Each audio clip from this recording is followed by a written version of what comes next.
तो हम लोग देखेंगे कि सिंथेटिक सीड कितने टाइप्स के होते हैं।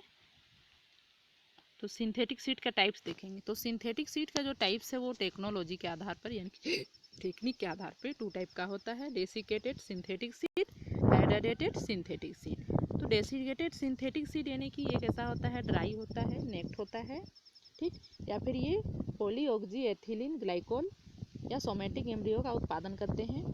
इस प्रकार का जो सिंथेटिक सीड होता है यानी कि डेसिकेटेड सिंथेटिक सीड, इसका प्रोडक्शन प्लांट की उसी स्पीसीज में होता है जो विलक्षण, टोलेरेंट, सहनशील स्पीसीज होता है, उन्हीं में आपका डेसिकेटेड सिंथेटिक सीड का प्रोडक्शन करते हैं।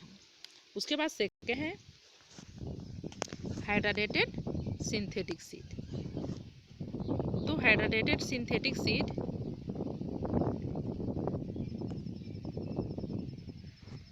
ऐसा सीड है जो जिसका प्रोडक्शन जिलेटिन के साथ हम हाइड्रोल जेल जैसे कि सोडियम एल्जीनेट, पोटेशियम एल्जीनेट, कैनिनम, सोडियम ब्रेक्टेट, सोडियम एल्जीनेट, ये सब में क्या करते हैं, इन सब के साथ सोमेटिक एम्ब्रियो को इनकेप्सुलेटेड करके हम इसका उत्पादन करते हैं।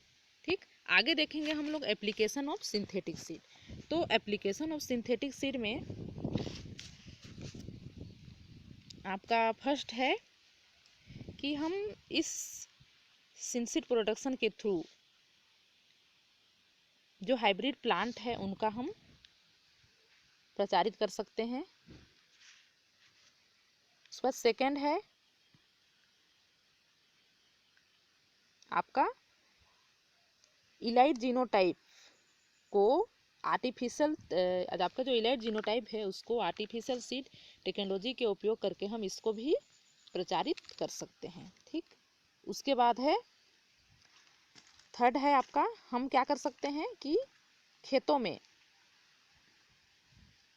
ठीक है, हम इस आर्टिफिशियल या फिर सिंथेटिक सीड का उपयोग हम बोने वाले खेत की मशीनरी का उपयोग करके हम इसको रोपण कर सकते हैं।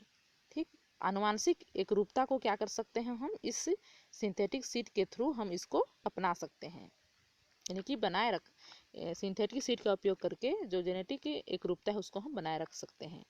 ठीक, अगला है सिंथेटिक सीड को क्वारंटीन विभाग के दायित्व के बिना हम एक प्लेस से दूसरे प्लेस या एक देश से दूसरे देश हम ले जा सकते हैं। ठीक, अगला इसका एप्लीकेशन है कि सिंथेटिक सीड बहुत ही स्मॉल होते हैं इसलिए इनको संभालना आसान होता है। ठीक, अगला इसका है कि सिंथेटिक जो सीड है उसका उपयोग करके हम अनाज हो गया, फल हो गया, मेडिसिनल प्लांट हो गया, इसका दुनिया भर में कहीं भी स्टडी हम कर सकते हैं। ठीक, आपका जो सिंथेटिक सीड होता है उसका जो ट्रांसपोर्ट बहुत ही आसान होता है। क्यों? क्योंकि इनमें कोई रोग उत्पन्न करने वाले तत्व नहीं होते हैं, इसलिए सिंथेटिक सीड का उत्पादन हम टिश्यू कल्चर के टेक्निक का उपयोग करके उत्पादित स्टेराइल प्लांट की सामग्री के से उपयोग से हम इसको कर सकते हैं। ठीक, अगला इसका जो एप्लीकेशन बता सकते हैं कि यह जो टेक्निक होता है वह खाद्य उत्पादन में सुधार करती है, इसलिए इन्वायरमेंट के अनुकूल वृक्षारोपण भी करती है। ठीक, इसका और एक एप्लीकेशन बताना चाहूँगी कि जो सिंथेटिक सीड होता है उसका उपयोग करके हम जो लुप्त प्राय स्पीसीज हैं उनको हम प्रचारित कर सकते हैं।